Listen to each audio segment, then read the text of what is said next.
Olá, o seu programa de boas notícias já está de volta.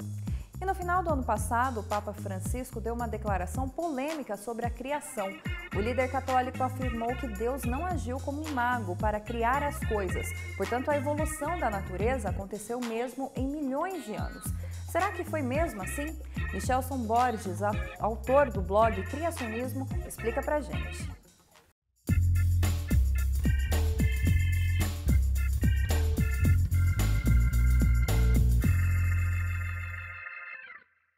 A teoria do criacionismo bíblico afirma que Deus criou o mundo e a vida em 6 dias e descansou no 7º. Já a teoria da evolução indica que o mundo foi criado no decorrer de bilhões de anos. Em outubro do ano passado, o líder da Igreja Católica, Papa Francisco, declarou que a teoria da evolução e o Big Bang são reais e não contradiziriam a intervenção criadora. Tal declaração, obviamente, causou confusão, afinal o relato bíblico da criação é literal. Deus teria mesmo criado o mundo em 6 dias ou a vida precisou de milhões de anos para se formar? Para esclarecer as dúvidas a respeito deste assunto, o Identidade Geral apresenta o jornalista, membro da Sociedade Criacionista Brasileira, mestre em teologia e autor do livro A História da Vida, Michelson Borges. Como é que fica essa história? Deus criou o mundo em milhões de anos ou realmente os 6 dias e o 7º de descanso são literais? Wagner, com todo respeito ao Papa Francisco, mas veja só, se nós cremos num Deus criador do universo, todo-poderoso, 6 dias, 6.000 anos ou 6 segundos não fariam diferença para ele. Portanto, crer que Deus tenha feito a vida na Terra em 6 dias literais de 24 horas, como diz a Bíblia, não é nenhum absurdo, partindo do pressuposto de que Deus é o todo-poderoso, não é? Então, ou adoto a teologia liberal que reinterpreta tudo que está na Bíblia, ou eu fico assim, restrito a uma interpretação histórica, historicista, também, tem que ver com profecias e também com essa interpretação aí de livros históricos como Gênesis, e entendo que realmente foi uma semana, Quando eu lido com essa questão de autoridades humanas que tentam reinterpretar a Bíblia, eu procuro me basear em uma autoridade maior que é Jesus Cristo. Jesus se referiu a Adão e Eva como personagens históricos. Se referiu também a Jonas, por exemplo, a história de Jonas e o grande peixe, como personagem histórico. E também mencionou o dilúvio, tanto é que ele compara o dilúvio com os dias que antecedem sua vinda, Então, Jesus era um criacionista. Jesus Cristo, que para os cristãos é a maior autoridade em teologia cristã, bíblica, de todos os tempos e do universo, ele entendia que realmente a criação foi da forma como está relatada em Gênesis. Só para citar um exemplo, Wagner, de um mandamento, uma doutrina que cairia por terra imediatamente, caso não crêssemos na criação em 6 dias literais, é a questão do sábado, Êxodo capítulo 20, de 8 a 11, menciona que o sábado deve ser guardado, deve ser respeitado como um dia sagrado, justamente porque em 6 dias fez o Senhor os céus, a terra, o mar e as fontes das águas. Então é o memorial da criação. Se a criação não foi como está em Gênesis, esse memorial se perde, ele não tem mais relevância. Outra questão importante, E Jesus, por sinal, guardou o sábado também, confirmando esse mandamento, e confirmando aquilo que ele havia feito lá na criação. Outra questão interessante, se o relato da origem não é como está em Gênesis, a própria história da queda, do pecado e, consequentemente, da morte, passa a ser também questionada, Se não houve o pecado como está relatado em Gênesis, a morte passa a não ser mais o resultado do pecado. Se a vida na Terra foi criada ao longo de milhões e milhões de anos por um processo de evolução, como sustentam os teólogos católicos, isso adiciona um problema muito grave aí na questão, porque a morte passa a existir antes de haver ser humano. Antes de que chegássemos aí, antes de que a história da evolução, evolutiva, antes que nessa história evolutiva tivesse existido um homo, alguma coisa capaz de receber uma alma, que seria a concepção da teologia católica, houve morte antes de tudo isso. Répteis morreram, anfíbios morreram, as primeiras células morreram, Então a morte passa a ser um constituinte natural da criação. E isso é um problema teológico gravíssimo, Nós entendemos que a morte não foi plano de Deus. Claro. Ela é resultado do pecado, de uma má escolha, de um afastamento humano desse plano de Deus, e que Deus vai resolver um dia essa situação. justamente porque não foi algo criado por Deus. Michelson, para Darwin, vamos falar um pouquinho de evolução e de Darwin, o livro Origem das Espécies. Então, para Darwin, a vida começou de uma forma muito rudimentar na água e depois a evolução foi acontecendo. Agora ele fala de espécies de transição. Até tem um trecho aqui do livro dele, a página 179. Se espécies descenderam de outras espécies por meio de pequenas gradações, por que não vemos em toda parte inumeráveis formas de transição? Então, ele mesmo tem a dúvida e essas formas de transição realmente nunca foram encontradas, né? Sim, na verdade o que ele fez foi dar um cheque pré-datado, né? Ele entendia que no futuro, com escavações, com pesquisas, seriam encontradas várias formas transicionais.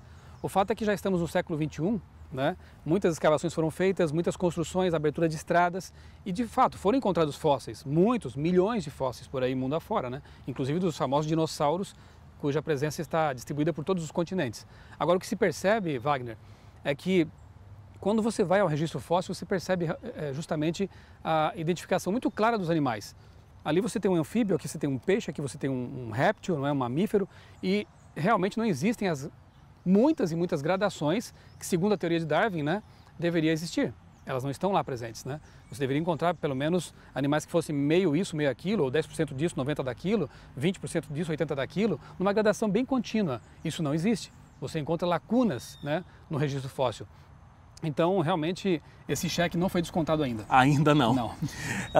Você, inclusive, trata no seu livro Origem da Vida sobre a questão de que quando um fóssil é encontrado é porque ele foi, um animal foi ali subterrado numa quantidade muito grande de terra. Então aí quando isso acontece uma escavação, a gente tem esse fóssil. Agora, como é que se explica isso se o Darwin diz que isso aconteceu em muitos anos para que esse fóssil tivesse ali concentrado? O grande questionamento que os criacionistas fazem com relação à questão da sedimentação ou da estratificação é o fato de que quando você observa, por exemplo, o Grand Canyon, é um lugar muito interessante para você observar isso, porque lá você tem um corte, né, tremendo, né, de muitos metros de profundidade, e você pode ver as camadas ou os estratos, né, geológicos. Entre um e outro você não encontra evidências de erosão, eles se sobrepõem muito rapidamente. Você observa a topografia atual, você vê relevo, depressão, montanhas, né? Tudo muito acidentado por causa das intempéries. Agora, quando você observa o registro fóssil, curiosamente, onde deveria haver muito mais erosão, porque supostamente ficaram essas camadas expostas aos milhões de anos, você não encontra isso. Elas são plano-paralelas, exatamente como você vê no Grand Canyon, né? Aquele corte. Plano-paralelas, o que sugere uma deposição muito rápida de sedimentos, né? Um transporte catastrófico, porque para deslocar uma quantidade tão grande de sedimentos daquela monta, né, você precisa de muita água, muita força, não é? E no que diz respeito ao soterramento dos animais, o que fez com que eles se tornassem fósseis, né, era necessário realmente muita água, muita lama e pressão. Agora, quando você pensa, por exemplo, no soterramento de um brachiosauro, um animal de 70 toneladas, coisa gigantesca, não é? Não é possível que um rio ou coisa parecida tenha soterrado o animal, porque se soterrasse, por exemplo, metade do corpo, o que já seria muita lama, né? A outra metade aconteceria o que com ela, né? Apodreceria, seria devorada por necrófagos, né? E algo assim. Uma pesquisa que me chamou a atenção anos atrás, até foi publicada na mídia, na Folha de São Paulo, por exemplo, deu conta de que a maior parte dos dinossauros, dos fósseis deles, ela é encontrada com sinais de sufocamento e agonia. Cabeça voltada para trás, a boca aberta, eles foram surpreendidos e morreram sufocando. Então, quer dizer, aquela tese repetida à exaustão, né, na literatura evolucionista, de que não, eles morreram aqui e um rio próximo inundou essa carcaça e ela então depois fossilizou, é complicado isso. Porque, como eu disse, repetindo, há muitas evidências de que foram surpreendidos em vida, soterrados em vida, e você encontra fósseis desses grandes animais espalhados por todo o mundo. Então, quer dizer, será que houve pequenas enchentes na China, na Austrália, no Brasil, na Argentina, Estados Unidos, Canadá, e isso seria a explicação? Ou seria realmente uma grande catástrofe hídrica global a melhor explicação? Cremos que essa segunda seria a melhor explicação para isso. Michelson, essa questão da explosão cambriana, que é também um argumento muito forte, né?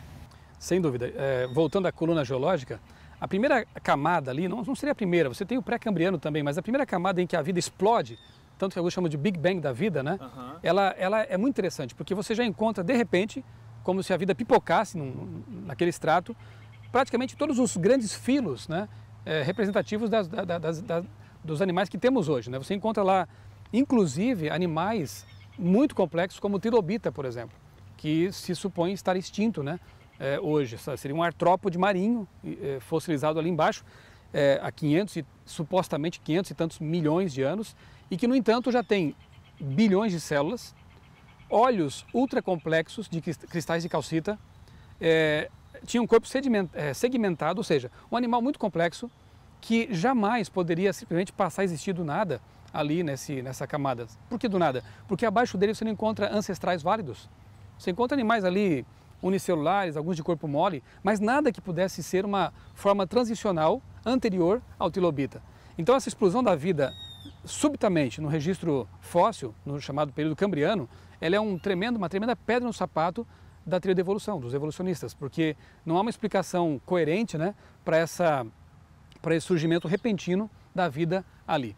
Nós não entendemos que seja realmente um registro fóssil, um registro da vida em evolução, mas sim um sepultamento dos animais em seus nichos, né, ecológicos. Por que trilobitas lá embaixo? Porque hoje em dia os animais como os moluscos, os animais de leito, lá do leito oceânico, né, se houvesse um dilúvio e uma grande quantidade de lama sepultando esses animais, eles seriam pegos justamente lá, né? Uhum.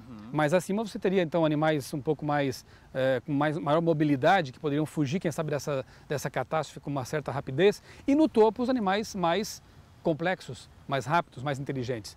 Para nós, o registro fóssil revela mobilidade e sepultamento em nichos ecológicos. Para os evolucionistas revela a evolução, mas com gaps, com intervalos, não é? Ausência de elos e uma explosão repentina de vida na base que não é realmente bem explicada até hoje. Muito bom. Michelson, muito obrigado pelo seu tempo, pelas explicações e por toda a defesa do criacionismo que você faz aí na sua obra. Muito obrigado. Obrigado a vocês. E a revista Novo Tempo fica por aqui. Visite o nosso blog novotempo.com/revista e acesse também os sites adventistas.org e news.adventist.org e se mantenha atualizado com as principais notícias da Igreja Adventista no Brasil e no mundo. A você um ótimo descanso e até semana que vem. Tchau!